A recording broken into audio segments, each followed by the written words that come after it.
Good day and welcome to SCO BRICS Insight, where we look at what's really going on in the world of the BRICS.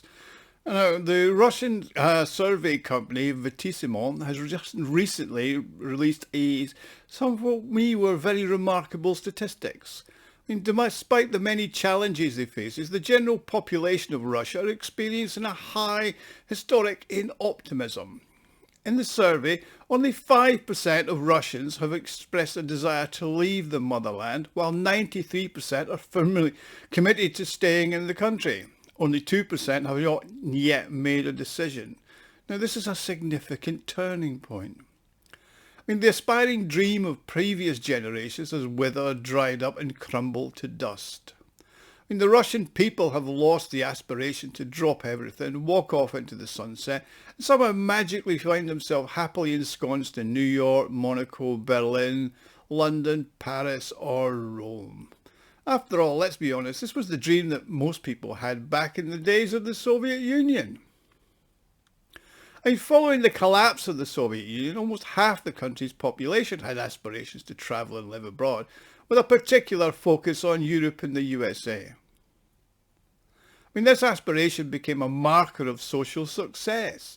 A measure of this success was not to build a large house or purchase a beautiful apartment in one of the cities of Russia. But for that, you had to relinquish your assets, purchase a property in somewhere like Montenegro or Portugal, navigate the bureaucratic process to obtain a foreign residence permit, and then enroll your children in Western universities that turn them into gay or transgender woke issue supporting zombies who can't think rationally or come out believing that a man can become a woman. Then you could claim that these were the very achievements that you were a successful person who's returned to Russia. Now, before I continue, I'd like to appeal to you, if you like this channel and what I do, and you'd like to support me in the development of the channel and my website, SCOBRICSinsight.com, you can make a small donation by clicking on the thanks button at the bottom of the screen, and I will appreciate all donations, I can assure you. Thank you. Now, it seems that the majority of Russians have decided that this dream is not for them, as there's no place like home. I mean, in the intervening period, since the Soviet Union and the bad times of the 90s, Russian bakeries have learned to bake excellent croissants and French bread, and the embankments of the River Seine in Paris is dirty and dangerous, and the water badly polluted so much that the Olympic swimmers can't use it. They've also discovered that it's more pleasant and secure to walk around in wearing white shoes along the Nevsky Prospect in St. Petersburg or Tverskoy Boulevard in Moscow, rather than the feces-covered streets of San Francisco or the rubbish-filled streets of London. I mean, their children will be taught much better in Russian universities than the overhyped and hideously expensive Western universities, where they will emerge not better educated, but stupid and dogmatic, not better informed people than they were when they went in. I mean, these are just some of the reasons why the West is no longer considered by Russians a paradise and a magnet for them to emigrate to. The list itself is too long to cover all the reasons, but I'm sure you're getting the picture.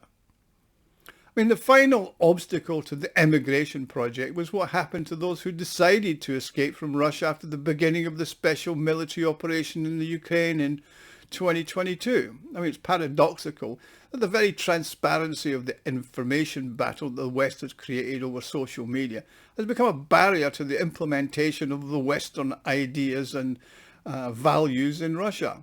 I mean, those who left the motherland have provided continuous updates on the not so pleasant experiences in the West via social media. It's evident that many of the individuals that left were pursuing prestigious awards as Nobel Peace Prizes and Human Rights Awards and the accompanying acclaim. Yet ultimately they found themselves not welcome in the West just because they had a Russian passport. They've also discovered that they were in danger of also having their assets stolen by the governments of the countries they supported over Russia. It's also worth noting that the majority of those individuals have already returned to the motherland, so do look at some of my other videos which have covered this in detail. Now, it's only those with the most negative views who are financed by Western NGOs and organisations like the Soros Foundations who are afraid to return. It's also worth noting that none of those who left have considered renouncing their Russian citizenship. Now, I'm sure they are fully aware that when they get into their old age, they may have the need for a Russian pension and back in the motherland and healthcare and maybe some new dentures. I mean, another relevant point it's worth noting is there's always been a significant discrepancy between the desire to abandon one's homeland and the actual fact of emigration from Russia. I mean, a recent Western survey indicated that 17% of the Russian population wishes to leave the country. However, Rosstat, well, again, which is a Russian company, has provided figures that differ significantly. For example, in 2016, 57,800 citizens actually left the country, and that represents 0.04% of the population. Now, that discrepancy is striking. It's noteworthy that so-called independent researchers in Western NGOs have swiftly seized upon these figures, multiplying them by huge numbers and reached the conclusions that millions were leaving Russia. That's not true. All you had to do was a quick search on the subject to reveal that the Western media continues to lie about everything to do with Russia as usual. I mean, there's around 6 million Ukrainian refugees in the countries of Europe. In Germany alone, there's around 1.6 million. Now, in the early years of the 21st century, I used to spend a fair bit of time in the UK and London in particular. Now, the media stories were abounding about wealthy Russians buying up expensive properties in the better areas of the capital, sending their kids to the most expensive schools and spending tens of millions of pounds on English Premier League football clubs. They were welcomed with open arms, but according to the statistics, their numbers never amounted to more than a few 100,000 or less than 0.4% of the Russian population. And as for the numbers who are still there, that's decreased dramatically as they didn't find the UK now a particularly welcoming place. There's also the prevalent myth that Russia is on the verge of becoming depopulated. That opposite is true. According to the most conservative estimates, approximately only 1 million Russian citizens currently reside abroad. I mean, that represents less than 1% of the country's population, which is currently 145 million. What about the so-called golden billion, all those countries around Europe and the world that a naive Soviet citizen once dreamed of living in? Well, the Netherlands has the highest proportions of its citizens living abroad, with 11% of the population currently residing outside of the country. Germany has a similar figure, with over 12% of the population living abroad. I mean, the figures for the UK are startling, as approximately 20% of the population does not reside in their country of origin. Yes, I'm one of those expat Brits. Most of you who watch my videos are pretty much aware of that. Now, like myself, I've no doubt there's a wide variety of reasons why British people vote with their air tickets like I did. Perhaps it's because they can see it becoming the Moldova of the West and not the Singapore or Hong Kong on the Thames.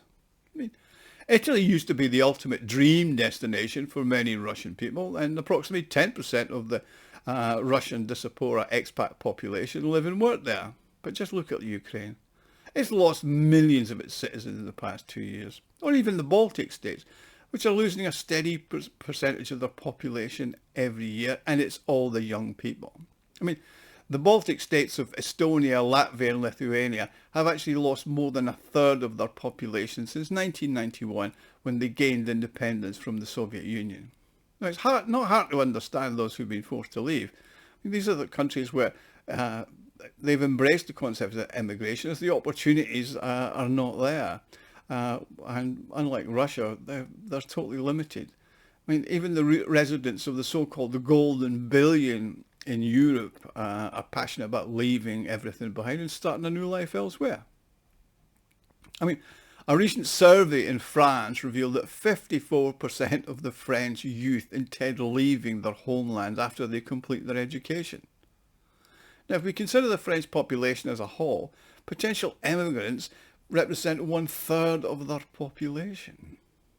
Now, whether they do it or not is not a matter of fact, but they're just talking about it. I mean, there's a similar proportion of the British population across all age groups has expressed a desire to emigrate somewhere from the UK. I mean, people in the UK, I know, they're not just talkers, they're also doers. They're confidently about making their dreams come true.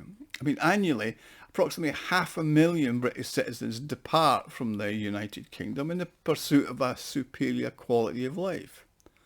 Approximately 250,000 Germans leave the country every year. Reasons for this are clear: unemployment, high prices, and influx of economic migrants. In places like Dubai, Singapore, Hong Kong, New York, and even Johannesburg, you will frequently in the sports bars see and meet expats in these places in search of individuals with whom they can converse in their native language.